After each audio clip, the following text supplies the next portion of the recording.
السلام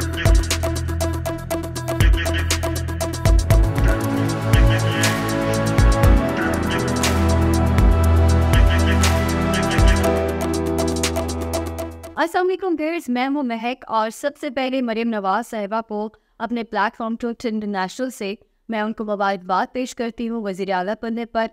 انہوں نے تعریف رقم کی ہے کہ خاتون وزیر اعلیٰ، پہلی خاتون وزیر اعلیٰ بنی ہے وہ پنجاب کی، لیکن کسی کے ساتھ ساتھ انہیں بہت سے چیلنجز بھی درپیش ہیں۔ ایک تو کوئی بھی امیج واپس لانا سب سے بڑا چیلنج ہوگا، اور آج ہم اسی پر اپنی ایکسپرٹ اوپینین لیں گے جاوید محمود صاحب سے۔ جی جاوید صاحب۔ جی آپ کا اچھا کویسچن ہے، چونکہ جب سے پی ڈی ایم بنی تھی، جس کو شباز شریف لیڈ کر رہے تھے نگران حکومت سے پہلے، تو نون لیگ کا گراف بھی بہت نیچے گیا۔ اب میں نے ان کی وہ اسپیچ سنی ہے، مریم فیضر کی جو پہلی اسپیچ تھی، تو وہ اس میں انہوں نے کافی چیزیں اناؤنس کی ہیں کہ جی ہم نوجوانوں میں لیپ ٹاپ دیں گے، اسکالرشپ دیں گے، فری وائی فائی دیں گے، جابس دیں گے، اور لوگ قرضے وغیرہ دیں گے، اور بہت ساری سہولتیں دیں گے۔ اور سب سے جو اچھا کام انہوں نے کیا وہ یہ کیا کہ حلف اٹھانے کے بعد انہوں نے اچانک ایک تھانے کا جو ہے وہ وہاں پہ گئے ہیں، سارا دیکھا ہے وہاں پہ۔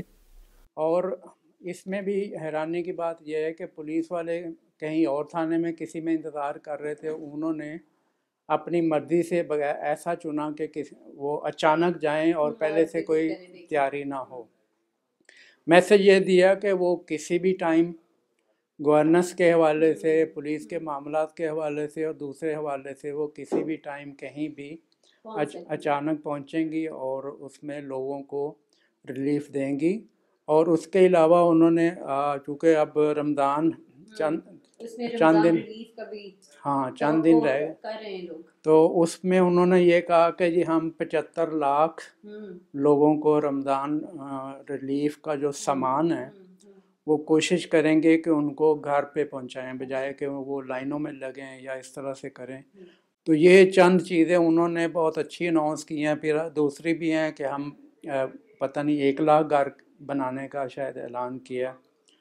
تو پنجاب جو کہ پاکستان کا سب سے بڑا صوبہ ہے اور پورے پاکستان کی آدھی آبادی پنجاب میں ہے، تو مسائل اور وسائل یہ دونوں پنجاب میں ہیں۔ تو پنجاب میں مریم نواز کو بہت محنت کرنی پڑے گی، جو ان کے اوپر جو پچھلے ملبے ہیں نا مہنگائی کے اور دوسرے ہیں، وہ ان کو ختم کرنے کے لیے ان کو کافی بھاگ دوڑ کرنی پڑے گی۔ جاوید صاحب، ان کے لیے یہ بھی تو ایک چیلنج ہوگا کہ پنجاب، سندھ اور کے پی، ان سب میں اپنی کارکردگی کو سب سے اوپر رکھنا، کیونکہ پنجاب میں نون ہے، سندھ میں پیپلز پارٹی، اور ظاہر سی بات ہے ہم کے پی کے میں نہ متوقع ہے پی ٹی آئی کی حکومت۔ تو اس سے ریلیٹڈ آپ بتائیں کہ یہ کہ اس چیلنج کو کیسے پورا کر سکیں گی، کیونکہ obviously پنجاب میں بھی ان کا ایک سپورٹ تو ہے نون لیگ کا پورا۔ دیکھیں، اس میں مجھے یہ لگ رہا ہے کہ ایک بہت ہی اچھا کمپٹیشن دیکھنے میں آئے گا پنجاب میں، پنجاب ورسز سندھ، اور اس کے بعد کے پی کے جہاں پی ٹی آئی کی حکومت بننے کی۔ 3 مختلف پارٹیاں لیڈ کرتی ہیں، نون لیگ پنجاب کو لیڈ کر رہی ہے، پیپل پارٹی سندھ کو لیڈ کر رہی ہے، اور پی ٹی آئی لیڈ کرے گی خیبر پختونخوا کو۔ اب چونکہ مسائل بہت زیادہ ہیں، تو جو اچھا پرفارم کرے گا وہ بالکل فرنٹ پہ آئے گا، لوگ اس کو اپریشیٹ کریں گے۔ اور مجھے یہ لگ رہا ہے کہ مریم نواز جو بھاگ دوڑ کریں گی نا، وہ دوسروں کی بھی دوڑیں لگوائیں گی۔ اب سکون سے کوئی نہیں بیٹھے گا، اور چونکہ یہ ووٹ بینک جو ہے سب نے اپنا ریٹین بھی کرنا ہے، اس کو بڑھانا بھی ہے، لوگوں کو فائدہ بھی پہنچانا ہے۔ تو میرے خیال میں آپ دیکھیے گا کہ رمضان شروع ہوتے ہی ایک کمپٹیشن شروع ہو جائے گا، تو اس میں بہت ہی انٹرسٹنگ چیزیں دیکھنے میں آئیں گی اور لوگوں کو ریلیف ملے گا کھانے پینے کی چیزوں میں، خاص کر مثلا اس میں اس وقت کوئی کنٹرول نہیں ہے، ہر دکاندار نے اپنی مرضی کا ریٹ لگایا ہوا ہے۔ تو وہ انہوں نے یہ بھی کہا کہ ہم پرائس کنٹرول کمیٹیز کو دوبارہ سے متحرک کریں گے۔ کیونکہ انہوں نے اپنا مریم نواز صاحبہ نے اپنی سیاسی جو ایک مستقبل کو اس کو بھی دیکھنا ہے, اپنی تاریخ کو برقرار رکھنا ہے, یہ بڑے چیلنجز ہیں ان کے لیے. اور دوسرا اس چیز کو دیکھنا ہے کہ جو ووٹ لوگوں نے دیے ہیں ان پر, کیونکہ یہ ان کے لیے میرے خیال سے آخری موقع ہے نون لیگ کا. جی آپ بالکل صحیح کہہ رہے ہیں کہ جیسے ہم نے پہلے کہا کہ پی ڈی ایم کی جو پچھلی حکومت تھی کیئر ٹیکر سے پہلے, اس میں جو آئی ایم ایف سے ارینجمنٹ کیا, دو چیزوں نے بہت ڈیمیج کیا. ایک تو یہ تھا کہ جو لوگوں کا پی ٹی آئی کا ساتھ اٹیچمنٹ تھی اور پی ٹی آئی کی حکومت کو آل آف سڈن نکالا گیا, وہ غصہ تھا لوگوں کو. اس کے بعد دوسرا جو بڑا ایشو تھا وہ تھا آئی ایم ایف سے ایسا معاہدہ کیا کہ ہر مہینے مہنگائی کے بم گر رہے ہیں, اور یہ آج بھی اب جب ہم پروگرام یہ ریکارڈ کر رہے ہیں تو 7 روپے بجلی کا فی یونٹ کا بم آج بھی مار دیا, اور ٹیکس ملائیں گے تو یہ 8.5-9 روپے پر یونٹ پڑے گا جو مارچ میں لوگوں کو دینا پڑے گا. یعنی کئی بلین روپے کا یہ انہوں نے حکومت بننے سے پہلے ہی مار دیا کہ بعد میں پتہ نہیں وہ ووٹ بینک کے لیے شاید یہ نہ کرنے دیں. فری بجلی جو کہہ رہے تھے وہ کر سکیں گی مریم نواز صاحب؟ جی انہوں نے اپنی اسٹیٹمنٹ دیا ہے بجلی کے حوالے سے. ایک تو انہوں نے کلیئر کر دیا ہے کہ بجلی میں فوری طور پر کوئی ریلیف نہیں دے سکتے جو سچویشن ہے اس میں. البتہ یہ کہا ہے کہ جو کم یونٹ کنزیوم کرتے ہیں ان کو لون یا قسطوں پہ سولر سسٹم دیا جائے گا. تو میرا خیال ہے یہ بھی بہت ایک اچھی ایفرٹ ہے.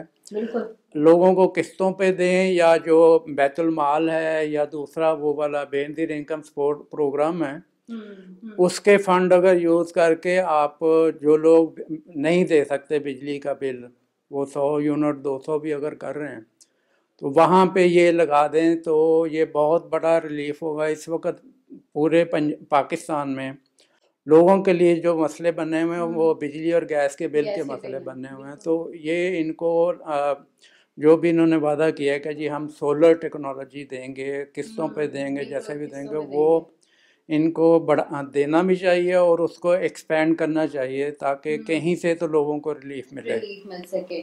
اپوزیشن کو ادھر بڑی پازیٹیو امیج میسج دیا ہے کہ جی آئیں ہمارے ساتھ مل کر ہم وہ کرتے ہیں. آپ کو لگتا ہے کہ اپوزیشن, ظاہر سی بات ہے مریم نواز کے لیے یہ بھی تو ایک چیلنج ہوگا کہ پی ٹی آئی کی حکومت جب بننے جا رہی ہے اس کو کیسے دیں گے, اور کیا پی ٹی آئی ان کو پنجاب میں ٹکنے دے گی؟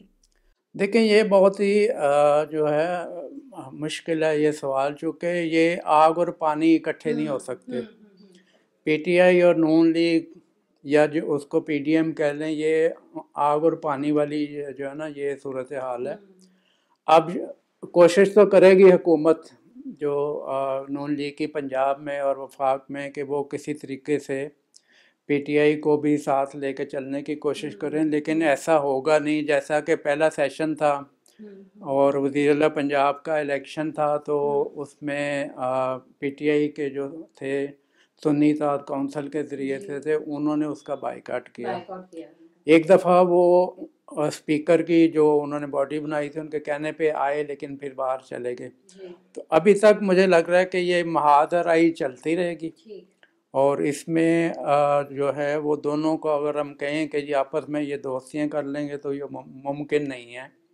تو اس میں بس یہ ہے کہ جو اچھا پرفارم کرے گا, مثلا اپوزیشن اگر اچھا کھیلتی ہے تو اس سے لوگوں کو فائدہ یہ ہوگا کہ حکومت ایسے فیصلے نہیں کر پائے گی, سخت فیصلے جس سے عوام ڈائریکٹ متاثر ہو. اور اگر حکومت اچھے کام کرتی ہے تو وہ ان کو یہ ہے کہ لوگوں کو مطمئن کر سکیں گے, اور اپوزیشن جو ہے وہ ویک ہوتی جائے گی. کیونکہ فیڈرل میں ہوگی پی ایم شہباز صاحب کی حکومت, تو فیڈرل کا بھی سپورٹ تو ہوگا نا مریم نواز صاحبہ کو. جی بالکل, یہ بہت بڑا ایڈوانٹیج ہے مریم صاحبہ کے لیے کہ وفاق میں ان کے چچا ہیں وہ وزیر اعظم ہوں گے, اور پھر ان کے والد جو ہیں وہ 3 دفعہ پرائم منسٹر رہ چکے ہیں. تو وہ ایک طرح سے یہ بہت بڑا ایڈوانٹیج ہے, اور یہ ان کے لیے وہ کہتے ہیں ڈو اور ڈائی والی سچویشن ہے. تو وہ یہ جو ٹرم ہے, اور جیسے مریم نواز صاحبہ نے اپنی تقریر میں بھی کہا کہ ہم 5 سال کے بعد ایک ایسا ماڈرن صوبہ چھوڑ کے جائیں گے کہ لوگ یاد کریں گے. تو اگر یہ مل کے کوشش کرتے ہیں تو یہ واقعی کچھ نہ کچھ لازمی ایسا ضرور کریں گے کہ اس میں پنجاب میں خاص کر جو ہے وہ لوگوں کو کچھ نہ کچھ بہتری جو ہے وہ دیکھنے میں ملے گی. ٹھیک، بہت شکریہ جاوید صاحب. جی، ہم امید کرتے ہیں کہ مریم نواز صاحبہ اپنے اعلانات اور دعووں کو پورا عملی جامہ پہنچا سکے اور عوام کو بہت ریلیف مل سکے، کیونکہ عوام کو ایٹ دی اینڈ یہی چاہیے کہ ان کو کتنی سہولت مل سکتی ہے اور ان کو کتنا آرام ملے گا اور ان کو کتنا ریلیف حاصل ہوگا اس نئی حکومت سے. تو دیکھتے ہیں کہ کیسے پہنچاتے ہیں اپنے اعلانات کو عملی جامہ. بہت شکریہ.